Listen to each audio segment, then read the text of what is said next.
Yeah, we're putting that on there. All right. Hey, Paleo Hackers, welcome back. With me today is a very special edition. I got my friends and good friend from the digital health space on the other line, Josh Trent, founder of Wellness Force. Got a real special story with that. Voted in Analytica's top 50 digital health influencers of 2015. But get this, he has trained over 10,000 sessions working with people. So, I mean, he knows his stuff, and I love this dude. So with us today on the other end is Josh Trent. What up, man? Thanks, Clark. When you say 10 grand, I'm like, wow, that is kind of a lot. It's a lot. If you only had $1 for every one, or $10 for every one. I would love that. Yeah. I would love that. You probably did at one point, but you know, when you're getting into podcasting and spend $500 microphones, it kind of yeah. It is not free to podcast. It's not, man. Well, we were chatting before the call. I mean, I'm excited. We talk all the time, and that's one reason I wanted you on the show is because I went on your show, and you know, we've been chatting for 8 months or so, and so today I busted out the backrest. I'm leaning back into it. I'm relaxing. It's going to be kind of a different feel. Or not. I mean, we'll see really what happens, but you know, it's totally outside the box of what this usual show is, which is me, you know, interviewing guests and give us the 5 tips on gluten removal, and you know, it's more of a relaxed vibe. And you got one of the reasons I wanted to get you on here is because you have such a unique story about how you transitioned from corporate America world to what you're doing now, which is empowering lives through technology. And now you're crushing it with Wellness Force. You just launched your own podcast. Again, you know, you got voted in top 50 influencers 2015. And so, I mean, you're crushing it now, dude. And it's really cool to see that transition. So I guess first question is kind of set up the listeners right now, or the viewers. What was that transition like, and what was going through that process? Yeah, man. First off, thanks for having me on the show. This is actually the most casual interview I think I've had. So I think this will really be a unique insight as to what goes on behind the scenes in production, but also personally. So yeah, I think the journey started in 2003. 2003, I was at a party by San Diego State.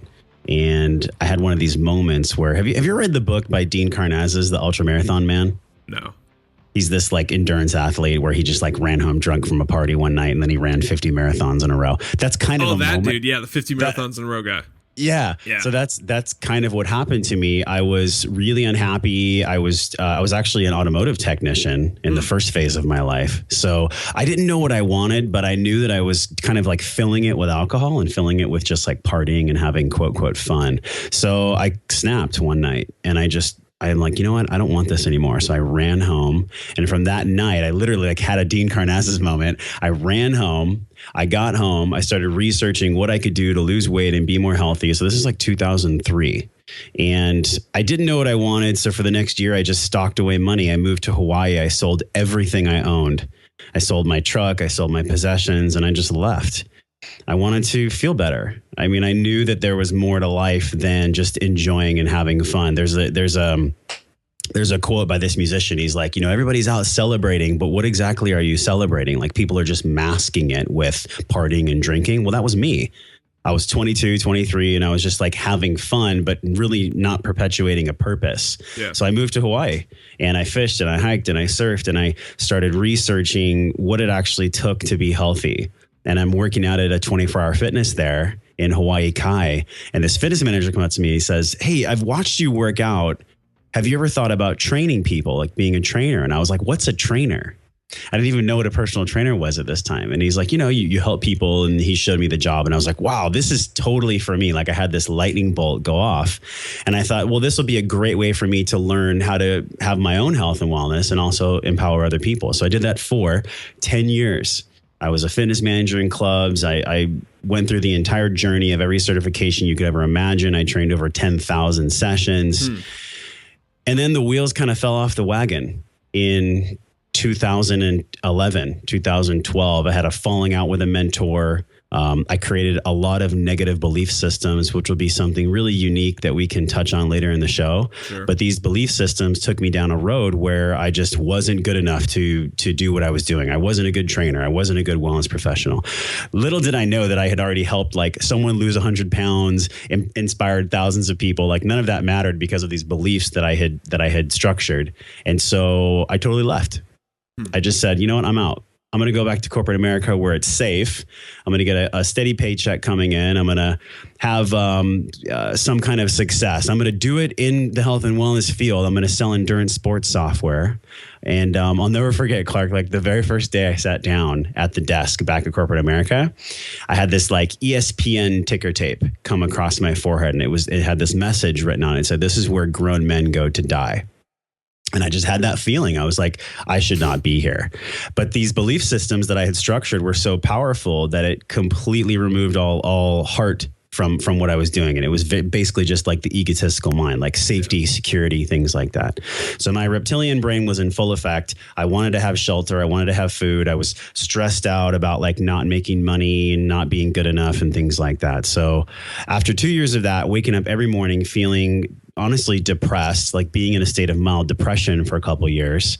Because it sucks. I mean, you're not doing what you want to do, which is creative work and entrepreneurship and expressing yourself. You know, you're getting up, going to the corporate America grind with a ticker on your head.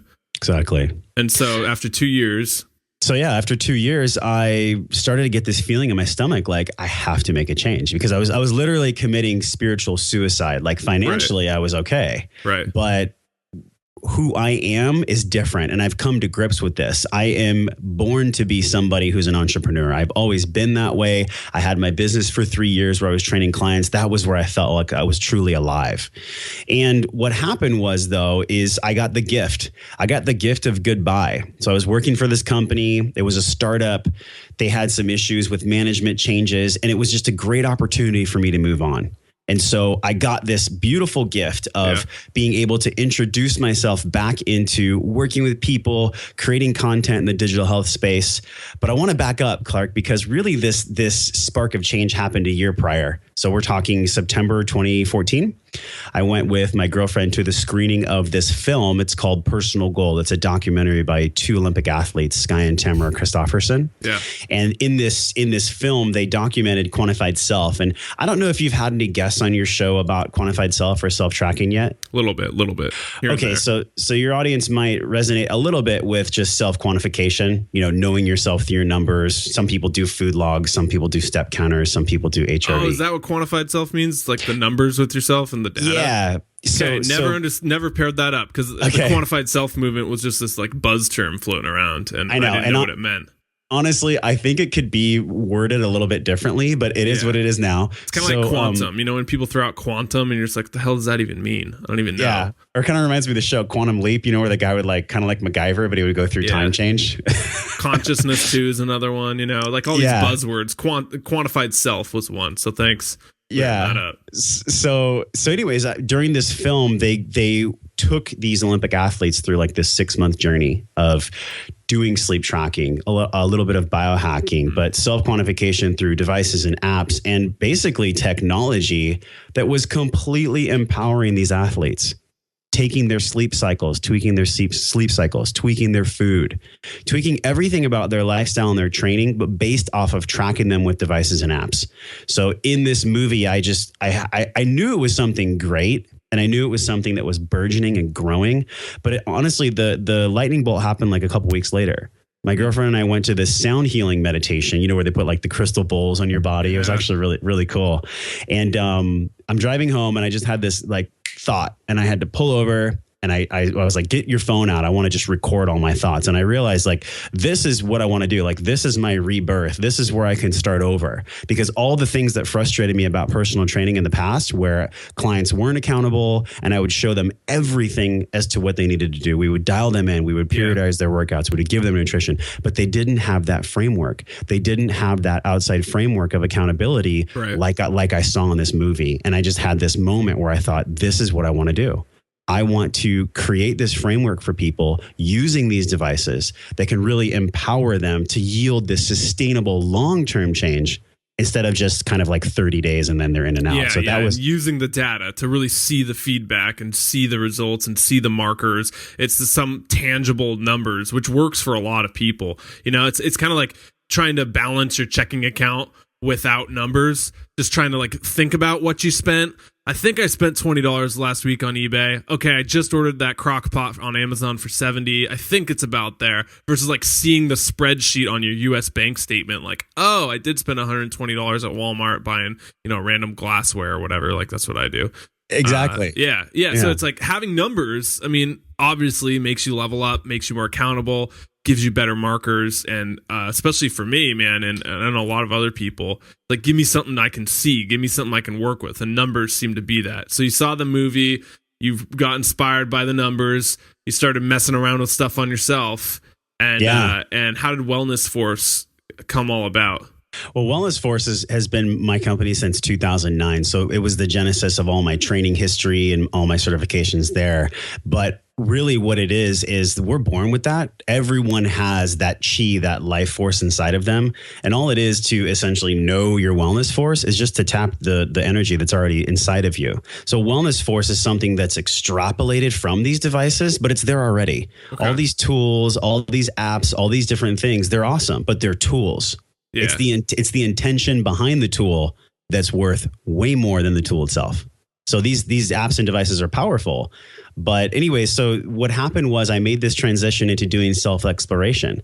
And I started working with apps and buying different wearables and seeing what worked and seeing what didn't. There's a lot of crap out there, to be honest. Yeah, it's tons of crap. That's why I haven't gotten into it. It just seems like cheap, made in China crap. Like McDonald's pedometers that you used to get in Happy Meals that would you could just shake them and they'd get 1,000 on there, and then you actually wear them and it'd be 20, and you're just like, this thing is worthless. But anyway, sorry to detract from what you're saying. There's a lot of crap. You started experimenting with them. There's a lot of early stage equipment that doesn't have validity because people are just trying to get it to market. But there is a lot of money coming into this space from pharmaceutical, from fitness, from wellness companies. Like Gaiam has actually partnered recently with Muse, the brain sensing headband. Yeah. We're going to have the founder of Muse on my show in a bit, and she's going to talk about why she created Muse and the science behind it. So we have some academia and some very large companies that are pumping in millions of dollars into this space. So even though it's early, there's a lot of history attached to it already. And on top of that, follow the money.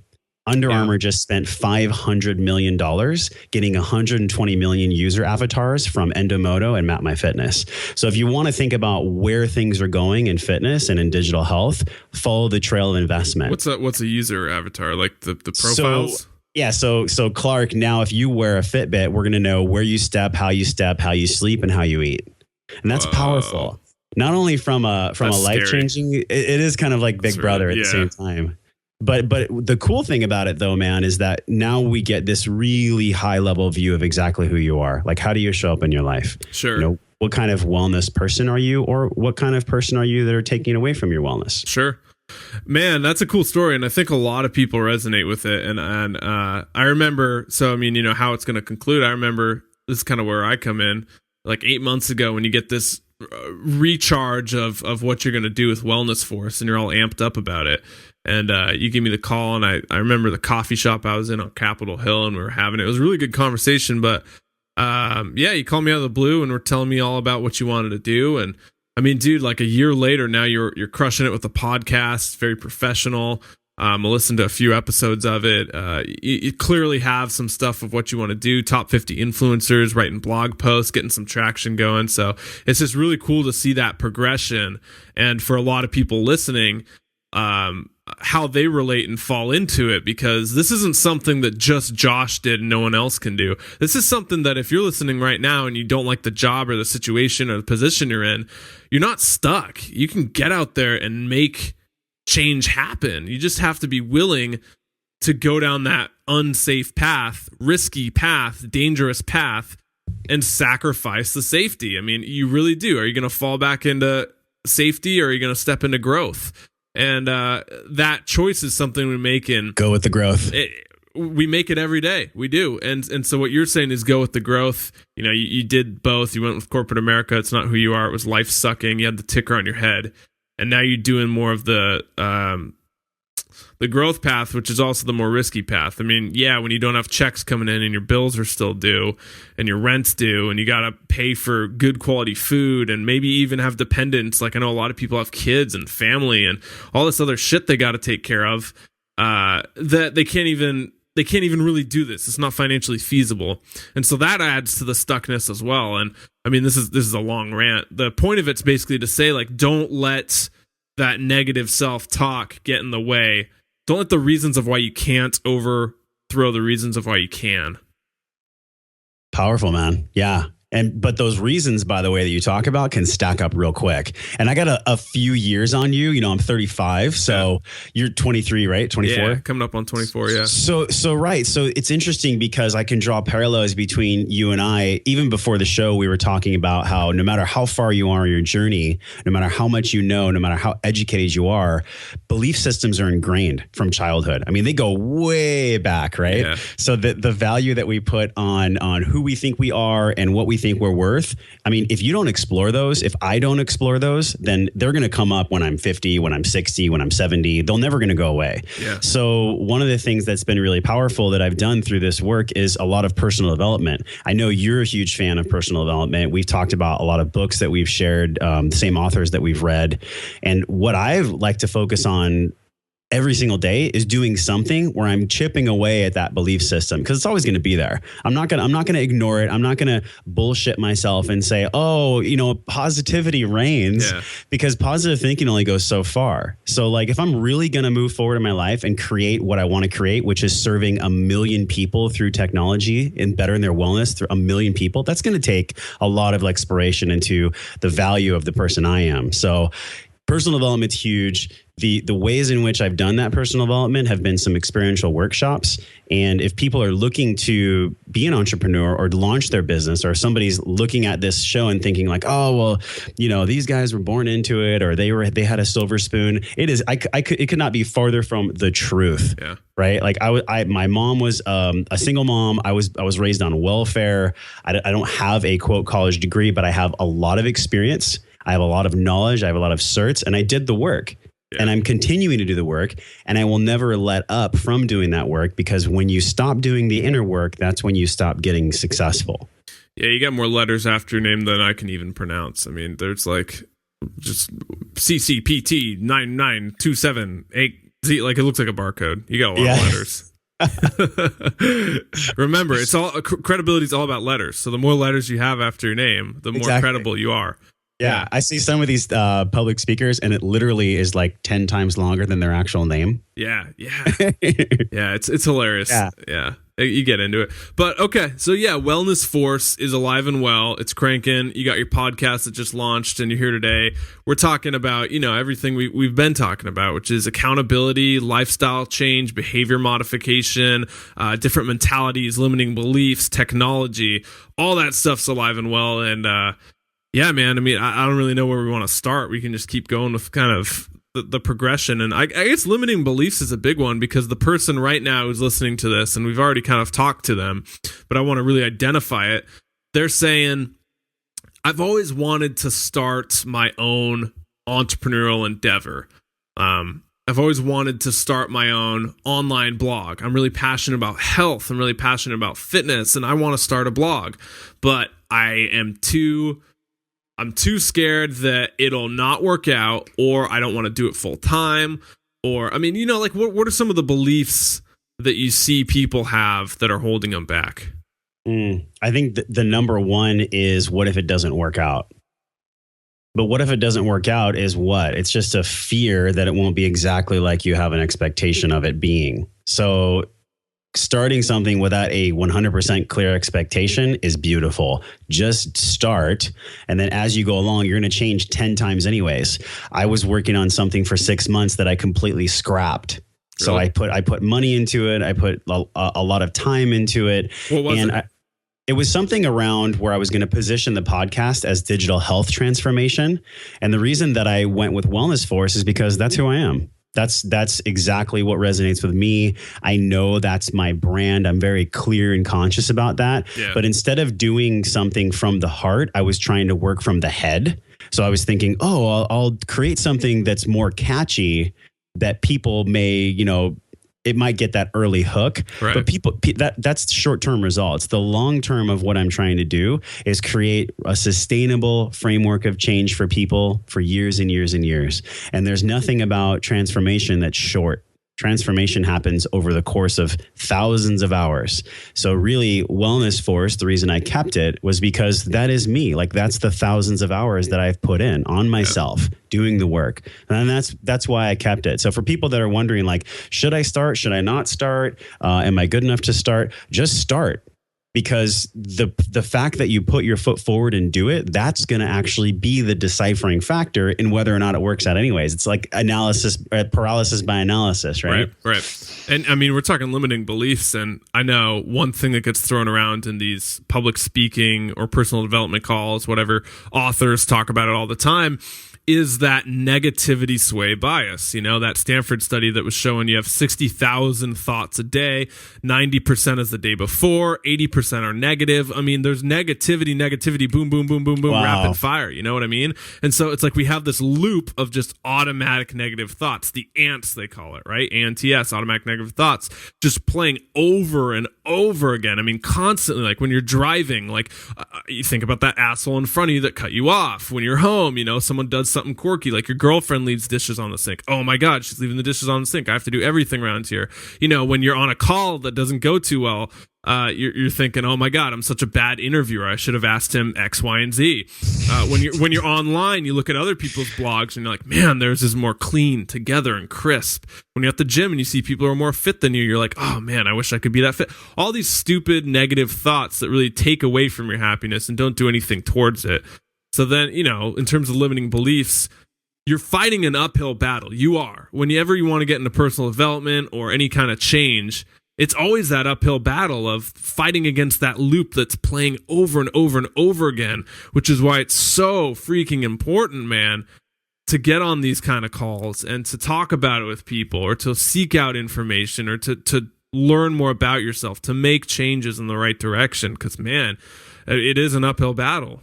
Yeah. And uphill, it's still possible. It just takes constant effort. I think we had talked about, like, the voices are always going to be there. So have you ever seen that movie with Robin Williams, the one where there's the dragon, where his like wife gets killed and then he has this dragon? He's the homeless guy in that movie. Do you know what I'm talking about? Oh, wait. Oh, yeah. That book one. That book one, right? The book one, right? Yeah. So he's like, he's insane in the movie, and this dragon keeps coming up, and the dragon's like, you're nothing, you're nothing, you're crap, stay on the streets. And then finally at the end of the movie, I mean, you know, killjoy here, but he defeats the dragon, not by telling the dragon he's not there, but by just recognizing and acknowledging that the dragon is there and then still moving forward with life. And that's what these belief systems are. Like, they're so ingrained from childhood that there's no way you're going to be able to just extract and let go. Right. Like, you're just going to have to acknowledge and let go, because they're never going to go away. So that's what I'm really focused on, man, is like being comfortable in the uncomfortableness of the dragon being there, of the belief systems being there, because I think there's a lot of talk, especially in the fitness industry, of like, fake it till you make it, just put on a smile and it'll all go away. No, it won't, because you still have to go to sleep that night, and you got to go to bed with those thoughts anyways. So and you rather really than want to be a fake. Yeah, like, do you want to be authentic or not? That's worse than the actual feeling, man. Being a fake, you know what I mean? Exactly. Like, and for sure, and not to take away from your rant, but the times that, like, I'm on the podcast calls, and I feel like I have to be interviewer Clark, and I'm not like authentic Clark, are the calls I walk away from like, man, something doesn't feel right. Like, why don't I have that high I normally get from a really good authentic interaction? You know, and there's guests I get that interaction with, but it's not everyone. I'd say it's probably 60% of them. And I walk away from those calls feeling really expressed and authentic and creative, and my whole day is better. But like, when I have those calls, I feel like I have to either lie about what I'm doing in my own health and that I don't eat Snickers bars or whatever from time to time. You know, like those calls where I feel like I have to fit this mold and fake it. Those are the calls I walk away from like, something doesn't feel right, man. It feels like out of integrity or authenticity. I mean, speaking of authentic, you're like, hey, did you know we're going to video? And I was like, well, maybe I should make the bed and like, you know, have a backwards baseball hat on and a hoodie. Yeah. Like, this is about as authentic as it gets. So I love these kind of calls, and I can resonate with you a lot because I've interviewed people where it's been outstanding, and I leave and I'm just like, wow, I'm like charged for the whole day. And then I've had some interviews where I'm just like, you know what? Like, that person didn't open. They never opened up. They just gave me when I was on that show. Ours is pretty good, actually. Okay, good. Except for the power failure. Except for the power failure, that kind of sucked. That was the best. But I know what you're saying, and these types of conversations happen with coaches. They happen with therapists. They happen with wellness practitioners. It's all about who's going to get more real. Like, the more real you get and the faster you get there, the quicker you're going to get results. But there is so much, and I'm speaking from my own mind, there is so many levels of belief that they're essentially just habits, right? You have this habit of belief. It's based on a story from your past. And these are the things that as human beings, we get through. Yeah. And totally too, man. I mean, we're talking about intentions, and the intention behind like why you're opening up and why you're being authentic and why you're being radically honest is as important as what you're actually sharing. Because the girl who opens up first thing off the bat at a cocktail party and talks about like emotional trauma from her childhood, you're like, red flag, no thank you. That's like, probably not going to work out. Like attention, like to me that just screams like desperation, attention, you know, all that stuff. Yeah. But like the people who you know, and then they open up, and you get a different vibe from someone who's being authentic, open, and real from a place of being genuinely like vulnerable versus you do from a place of where they're like attention seeking or victim playing. Sure. Absolutely. Because victimhood is something where you're constantly getting other people to validate it for you. So you're like, hey, did you know I'm a victim? Here's why. Let me tell you all my stories. Yeah, for sure. Yeah. And yeah, it's a form there. But, you know, I think one thing we touched on, which is accountability, whether it be, yeah, you're right, like a therapist or a friend or a podcast that you listen to or something. It's one thing to read the books, and it's one thing to do the journaling, and it's one thing to listen to our conversation, but it's another thing to get in the conversation and have it for yourself. And that's one thing one of my biggest lessons this year, man, is I used to listen to these kinds of podcasts nonstop, you know, other people's health podcasts, different personal development podcasts, just like you're listening in on a cool conversation. And then I started realizing that I would take on their thoughts and their beliefs and kind of articulate them in my own life. And that I really, something didn't feel right. It felt like I was faking it till you make it. And it's only where you do the work yourself, not borrowing things from other people, where you start to see the benefits. And I think the best way is accountability, like actually sitting down with your friends and having a 3-hour long conversation about life and struggles or whatever you're working on, or actually seeking out the therapy and getting someone who can listen to you, be a third party perspective and articulate back what you're trying to work through. I think that accountability of having someone else there is such an important growing tool that we don't focus on enough. Yeah. And exactly what you're talking about is the power of this digital health, because these are accountability systems. Like you're saying, like have a group or have somebody that you work with. Right. This is exactly why these devices are so powerful. What is that? What is that when you held up? This is Fitbit Surge. So this is like a heart rate tracker, step and sleeps, and you can put in food with your app on your phone. But that's the conspiracy government one where they can get all your information. Yeah, they're already selling it anyways. Yeah. They're already selling it to people. So you're selling out, Josh. Well, we all do, right? But as long as I'm selling out to my own health, I'm okay with that. Okay. But these devices are phenomenal because now you can have like 30 people. If you're a coach, you can have 30 people that you're all checking their steps and you're gamifying it. You're making it fun. Now, for you, when we had talked about digital health, it's not something that you've been integrating yet, but there are 5 out of 10 Americans that have either purchased a wearable or are thinking about purchasing a wearable in 2016. So this market is exploding, and it's because people want more accountability. Like what you're talking about with people that meet up with a partner or people that go to a coach, what do they want? They want results. They want to get better. They want to actually see progress. They want the needle to move. These devices now offer really powerful mirrors that shine activity back to someone and say like, hey, Jane Smith, like this is actually how you're sleeping. This is actually granularly how you're working out. This is the calories you're eating. This is the calories you're putting out. So all of these devices and all these apps, they're just mindfulness. They're just accentuated mindfulness. They're mirrors of mindfulness. So the way that these devices are going to make people better is by holding people's feet to the fire. They're not for everyone. These devices are really made for people that want to truly get better, that don't want to have these existential crises anymore, right? And it's not a one size fits all. It's not a blanket statement because, as we talked about before, the intention is way more powerful than the tool. Yeah.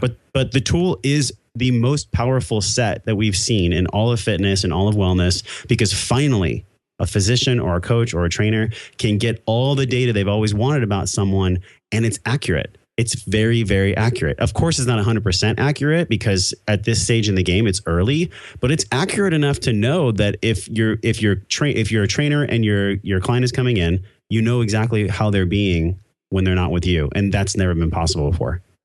So if you were to convince me, because I'm probably in the 50% that's thinking about it. I don't know how they pull that. Like, are you thinking about it? Like, sure, I'm thinking about it. Count me in. What one should I get in 2016? What's the first one I should try out? I think for you, because you're just kind of checking it out and getting a feel for it, you should just get like a very basic one. Like get like a Misfit where it just tracks your steps, it tracks your workouts, it tracks your sleep. That's what it's called, a Misfit? It's called a Misfit, yeah. Okay. Cool name, right? Yeah, it is kind of cool. And something basic like that. The heart rate tracking at the wrist, I've done split testing where it's not as accurate as at the brachial nerve. So the brachial nerve is a lot more succinct. The closer the heart you get, the more accurate your measurement's going to be. So these wrist trackers and even the Apple Watch, the reason they're not accurate is because they're really far away from the heart. So for somebody that's just looking into this space, go with the basic wearable. Spend $50 to $75, get a Misfit tracker, and just start thinking about how many hours you're sedentary, how many hours you're active, and then cross-reference that with your results. And then you'll start seeing, maybe there's a reason why I'm not getting what I want. Okay, so that's about the price range for a basic buy-in is about 50 to 70? Yeah, I think so. Okay. And I think that he's going to get cheaper too. Yeah, probably. And do they integrate with your like smartphone app, or how does that work? The cool part about these bracelets is that you get real-time updates via your smartphone. So you can go in, you can log your calories, you can start to figure out when your energy systems are off during the day. So if you've been sitting for 8 hours, your app will tell you. If you've been active enough, your app will tell you. So you start getting this positive feedback loop because as you talked about, for some people, and it's been the case for me in my life, there's some software that runs and its default is kind of like not serving. It's not a very healthy default software. It's eat as much as you can, sit as much as you can. That's the default for some of us. Yeah. So with these devices, for someone like me or clients that I've worked with, it can get somebody out of that old software and get them into actually doing the behaviors that will give them those results. You ever feel like a slave to it though? Like if your iPhone's telling you, it's kind of like the nagging mom over your shoulder, like do the dishes, take out the garbage, clean your bed, clean your room. Like, do you ever feel like your iPhone becomes like, get up and walk, stop sleeping so much, or like, all those things? Does it ever bug you? Well, it's not as aggressive as like a sock puppet coming up, but it is something where discipline is freedom. I've always felt this way. The choices that we have to make. I read a book recently, Gretchen Rubin. She wrote a book on habits, and she talks about the choice. What really drives people crazy is having to choose. So if you want to lose weight and you want to be healthy, then choose that choice. Then when it comes to Monday morning and you're looking at a plate of cookies, the choice is removed. You don't have to worry if you're going to take the bite of the cookie or if you're going to eat the crap because you've already chosen that you're not. Sure. So it's the discipline that becomes the freedom. So am I all about a wearable or an app pointing me in the right direction of discipline being freedom? Absolutely. I'm absolutely in that discipline camp. Becomes freedom. I like that. It's like 99%'s a bitch, 100%'s a breeze. When you have that no gray area kind of mindset with certain things, right? With certain things, I want to say that. But health being one of those things, it takes the willpower muscle out of it. And you just commit. It's no questions asked. You don't have to think about it. You shouldn't be standing at aisle 7 in Whole Foods for 30 minutes trying to pick out crackers, and there's like 50 kinds of crackers sitting there. And then 30 minutes later, you're reading labels, which one has gluten, which one's with almond flour, which one's coconut flour. And then you realize you're just picking out stupid crackers. And is it really worth your 30 minutes? And so we use this decision-making thing on dumb things like aisle 7 Whole Foods crackers when we could be putting it towards other things like, I don't know, where should we go on the date for dinner tonight or something like that, and you're so right, man, that like kind of willpower, freedom and discipline. I like that way of you put it. Yeah. And you touched on willpower. Willpower at the end of the day is actually chemically lowered. So it's not like, oh, it's hard for me to make choices at night. It actually physiologically is hard for you to make choices at night because willpower is basically a chemical set where at night you have less of it. And they talk about this all over behavior change science where at the beginning of your day, your willpower is strong. So if you want to go to Whole Foods in the morning and figure out your crackers, that might be like a 5-minute aisle. time. But at night, yeah, you're going to have more wishy-washy type of emotion around what you should do and what you shouldn't do, unless you've removed the choice. Right. If you remove the choice, then you don't have to worry about the conversation with crackers for 30 minutes. They call it willpower fatigue too. And it's been, I've seen the stuff in books and like habit formation articles, which is really fascinating, especially in this day and age. And, there's significantly more mess ups with surgeons late at night.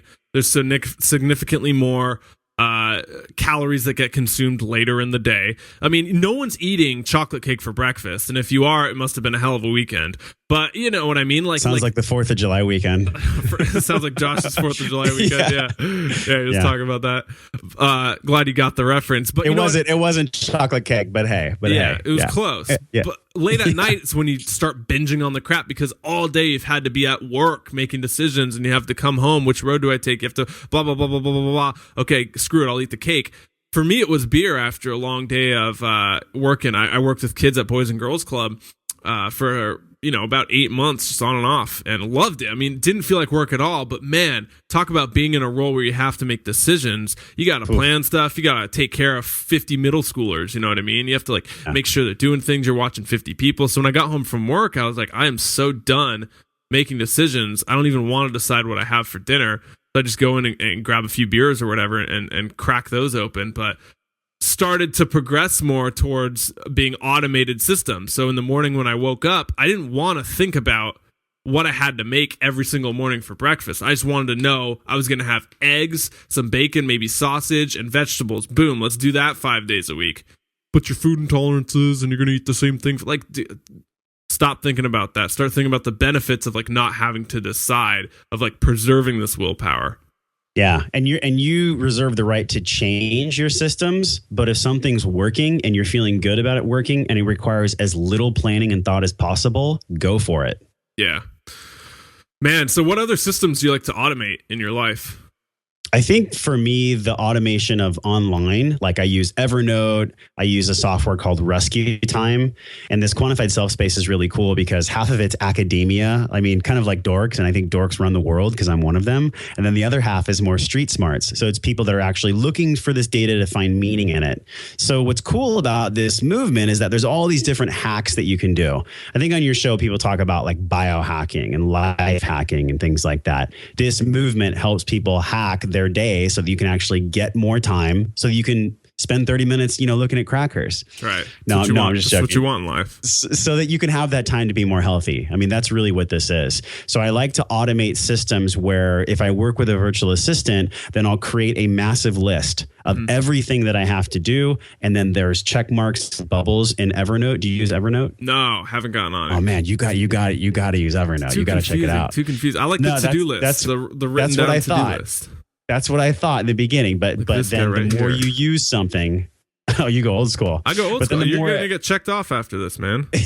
the more you use a tool, just like anything else, the easier it gets. Okay. So I'm also, working with Audition and trying to edit podcasts, sound waves, and that software. And the quicker that I can get something automated where I can give it to someone or I can pay someone a little bit of money to help me so that I can focus on creating the content or learning how I can be this better version of myself, that's way more important. I think early in my journey, I got tripped up because I would start to do all these things and I felt like I had to do it all on my own. I didn't think it was worth it to pay somebody because my finances were limited and I didn't want to spend $50 to have someone help me edit because I wanted to learn how to edit and I'd make it perfect. But then I just realized no, I can take those couple of hours and I can put it towards a workout or I can put it towards creating a blog post or I can put it towards something that's going to bring even more value to myself or somebody else instead of just holding on to this belief where if I don't do it myself, then it won't work out. Right. And that kind of, I'll do it all myself. If you want something done right, you have to do it yourself. This gets perpetuated throughout everything. And I think part of the reason you become an entrepreneur is because you have a creative mindset and you see things, you're a visionary and you see things better than they are and you want to create that. But that also can backfire. And the shadow side of that being you think you have to do it all yourself. And everything has to be done by you, and that only Josh can do it like how Josh wants it. So therefore, I have to take on, the 20 plus hours of editing it takes to get a season's podcast out or whatever. Right. Yeah, but it's becoming a good delegator. So if someone's listening and they're overwhelmed, I mean, not a week goes by where I don't feel overwhelmed about something. Yeah. So if the way that you feel less overwhelmed is by having the proper delegation skills to give the right task to the right person at the right time. Yeah. And when you do that, then you start making progress, because like the number one things that has tripped me up and that trips people up when they're starting their entrepreneurial journey is they trip over doing just this one task perfectly. Just get it out there. There's a quote by Reid, the guy who developed LinkedIn. I think it's Reid Hoffman. And he said, if you're not completely ashamed by your first product, then you waited too long to put it out. And it's very true. Like, just get it out there. You're going to change it anyways. I mean, I told you I did something for 6 months and scrapped it. Like, you're going to change it. Yeah. So just do it. Put it out there. As the tumbleweed rolls down the hill, it's going to get smaller. You're going to change it. So just go do it. I like that. I like the emphasis on shipping that Seth Godin puts on it too. He's always like, shipping. You know, anything that's ever been useful in life has shipped. This iMac, these water bottles, this microphone, that hat, like, it's all shipped. The emphasis should be on shipping. The ship date, don't move it, don't change it, don't push it back. Just do it and send it out, and then you can start revising it and get feedback. Yes. This, you know, what comes up for me right now with you saying just ship it is I picked the date for launch for a podcast, and I was like, it's going to be June 22nd, no matter what. And little did I know that it was going to be the most work I could have ever freaking imagined. Like, those last 2 weeks was like the most work I think I've ever done in my life. Like 14-hour days, like outsourcing, phone calls, emails, the most work I've ever done. But then I did it. Yeah. And you have to just pick a date. So if you have a health goal or if you have a business goal, like, pick a date and lock it in, and you can't change it. Yep. And that's the accountability that people need. Absolutely. And that's the discipline, the freedom within discipline. And what's that? Is it Parkinson's law that tasks expand to the time allotted? So basically, you know, take it back to your uni days or your high school days. When you had a paper due Friday, when were you doing it? Thursday night. Doesn't matter when it got assigned. Like 10 o'clock. 10 o'clock Thursday night. Maybe if you're a real slacker, you get up at 6 a.m. and hit it hard. But so we put it off to the last minute, and it's not just you, it's not just me, it's not the person listening, it's everyone. It's like this psychological thing we've developed now. And so if your task is going to expand to the time you allow it, then that's why deadlines are such powerful motivators. I mean, look at how many people get in shape for weddings. Why? Because they have that deadline. On June 28th, I'm getting married. You know what I mean? And so I have to get in shape by then. Or businesses, like you said, you know, okay, on June 22nd, I'm launching my podcast. Everything needs to be aligned for it. So I think with a lot of people, or fitness competitions, you know, by April 15th, I'm getting in that fitness competition for the first time, and I'm going to be on stage, so I need to diet down. The more you can set a deadline and break it down, that's kind of your discipline, and then you can go for it. Yeah, absolutely. Because if you don't have that thing you're working towards, then what's going to motivate you when things get hard? Yeah, it's going to be really difficult to keep going when there's no actual date that holds you accountable, at least for me. So aside from wearables, setting deadlines, you know, willpower, all this stuff, what other methods are you employing in your everyday life for kind of technology, like accountability? Let's stay on that topic. What do you do? How do you keep yourself accountable? Yeah, putting in a system that you don't deviate from. So in the same way that you automate things online, I've put in a system in my life where every single day I try to structure it A, B, C, D, E. And I don't deviate from that, because the times that I do deviate from that are the times where I start being that guy in the aisle thinking about crackers. It's like, when's the decision? How am I going to make the decision? When I've removed the decision in my life. So this morning I did, are you familiar with Hal Elrod? Mm-mm. So Hal Elrod is a motivational speaker. He died when he was 20 in a car crash, came back to life, made a book called The Miracle Morning. And I've been doing, this morning, I just did The Miracle Morning, where you do 10 minutes of meditation, 10 minutes of visualization, 10 minutes of journaling, and 10 minutes of affirmations. And then you do 20 minutes of exercise. So you combine all these tasks into an hour, and that sets you up for the entire day. I mean, you know, anyone who's a motivational speaker, a professional, an entrepreneur, they have a certain way they start their day. And how you start your day is how you put your foot out into the world, how you're going to show up that day. So starting your day on the right foot, for me, has been great. Like, and it's not going to be like an everyday thing. Like, some days you might do everything and start your day great, and you might not have a great day. But just putting that system in place of always doing the same things in the morning is going to make your day a lot better. You're going to be more productive. You're going to have a better mindset. You're going to be more positive. And it could be different for anyone. But for me, the times that I have, that structure in the morning, that's been the best. For sure, man. And it's like that Tony Robbins calls it hour of power, or 30 minutes to thrive, 15 minutes to fulfillment, whatever you want to do. Everybody has their own definition. Everyone's got their own thing. But I mean, that's so true. Even in my own life, like this morning, I woke up, I didn't prep for the interviews. I had a big guest coming on before this, and I knew I had this call afterwards that I was going to kind of freeform, but I wanted to definitely prepare, read up on what we were talking about for the call earlier. And so I woke up at 6, the call was at 6:30. So I had to make my breakfast, and then it just felt really rushed. It felt like I didn't get any time for myself. It felt like I couldn't journal. I couldn't read the stuff I wanted to. I couldn't relax. And so I was in this kind of like hyper anxious mode. I had a lot of anxiety. And so I think I went into the first call in that kind of roundup mindset, and it didn't come out the way I wanted it to. And I was a little like down on myself. I know we were talking about before this, but it's crazy. You mentioned Robbins and his protocol. Everybody has their own system or whatever it might be. These people though, they don't deviate. Like they could be on vacation in Barbados. They still do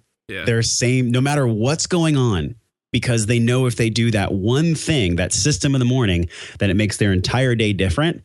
And that is a goal of mine to always uphold that, to always start my day in that specific way. Like you even mentioned it right now.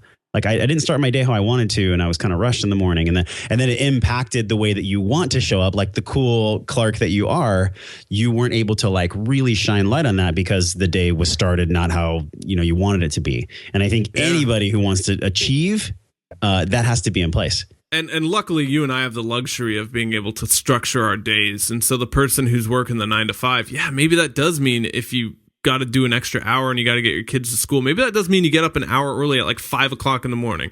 Maybe it does mean it, but you know what? Your day's going to be better, and you're going to thank yourself for it. And you're worth it. You're worth that hour. You're worth that 30 minutes. You're worth that 15 minutes. Like, what are we saying to ourselves when we don't have the time? No, you make the time. You do the rituals. And so talk about needing to take my own advice. Yeah. I get to structure my whole day, and I'm still like rolling out of bed, brushing my teeth, and then hitting the research before a podcast that I put off to the last minute. Parkinson's law right there. And you're going to think like, people that have kids might be listening, and they're going to say, well, you don't have kids. You don't know what it's like. Yeah, you don't know what it's like. I understand what it's like because I've trained people that had kids. I have a niece. I have a nephew. Like I get it. Yeah. But stop watching television. Like stop doing things that are hour and a half commitment of your day where you're just turning your brain off. Like stop doing those things that aren't making you better. Like if someone's listening and they actually want to get better, they're probably not going to say like, oh, well, you don't understand you have kids. And if they do, well, then there's the belief right there that you need to get rid of that. Sure. Yeah, you can always do it. Cool, man, dude. Like an hour flew by, 45 minutes. I don't really know what the timer is because we were talking beforehand. This is cool. Talking a lot about technology, accountability, lifestyle design, habit change, all stuff you bring up on your show. So kind of tell us real quick the SparkNote version of Wellness Force podcast and what you got going with that. Yeah. So the cool part is that it launched on the 22nd, and it's been a couple weeks, and I'm so stoked that we got picked for number 1 in fitness and nutrition on New and Noteworthy, which I had no idea that was going to happen. I was super stoked that at least the content resonated with people enough for it to be there. So the show is all about behavior change and wellness technology. So we're bringing on inspiring people, passionate people like Fabio Camana, people like Joel Jameson, people that are actually making an impact by either creating these devices that are in the field of behavior change, that are moving the needle through technology so that people can have better wellness. These are the types of guests that we have on the show. Because what I'm struggling with, even still, after 10 years and 10,000 sessions, is being that person who has those behaviors that support that life of ultimate wellness. So the goal of the show and what I want to do is I want to help 1 million people. So before I leave the planet, I want to touch 1 million people's lives with this technology for their wellness. What does that look like? Like a million downloads? Yeah, it could be 1 million downloads. It could be downloads, combination of hits to the website. So I don't really know exactly what it looks like on a where they're going to show up and how they're going to show up. I just know that like that's my goal. to reach 1 million people, because I know if I do that, then I can create a lifestyle by design where I can create content, bring people on, create products that help people understand how to use this technology. And that will be the life that I want. And I'll be doing something that I love. Awesome, Josh. So Wellness Force Radio, iTunes, they just search it and find out what you're doing. I mean, they're already listening to podcasts, so I think that's the best place to send them. Go check it out, guys. Obviously. Anyway, man, great having you on. This is a fun conversation. I mean, I love our back and forth, and we have to do it again. It's cool getting friends on the show and just relaxing. Breath of fresh air, Definitely. Well, thanks for having me on, man. And if anything that I said resonates with you, or if somebody listening is like, wait a minute, I don't understand that, or if you just want to write me hate mail, just do it. Josh@wellnessforce.com. Write him hate mail, guys.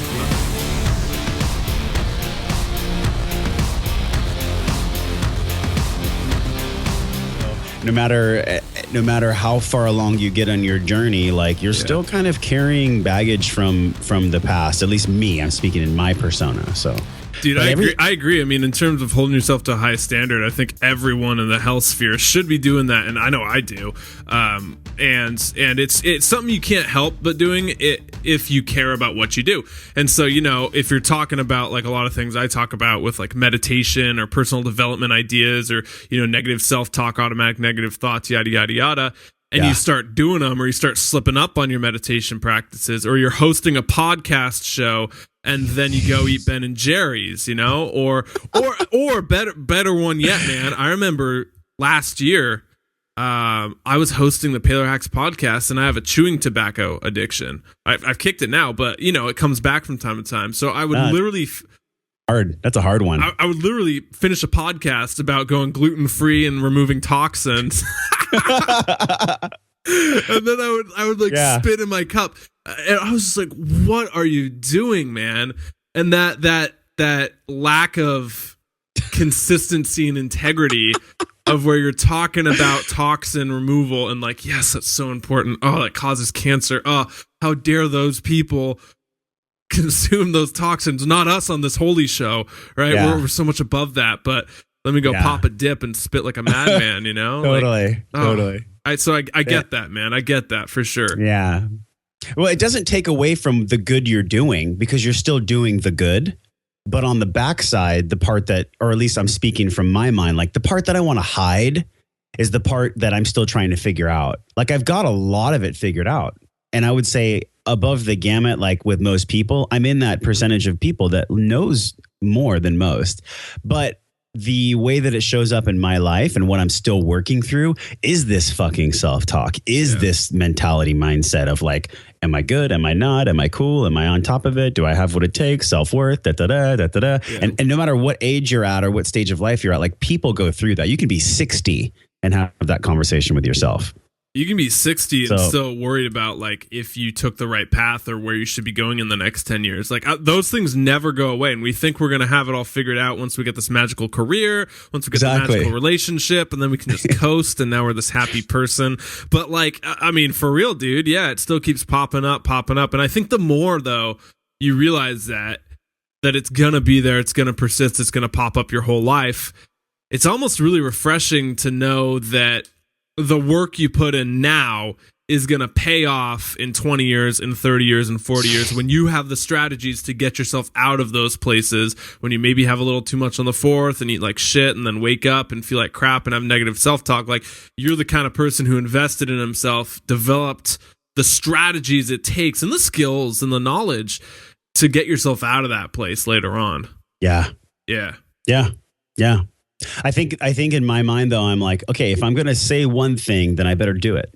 Right. Because I want to be authentic. Yeah. I want to be in the same space of my words as my actions. I want that to be a mirror. So that's the disconnect, but it's also the human experience. That's what I get to figure out here on this planet.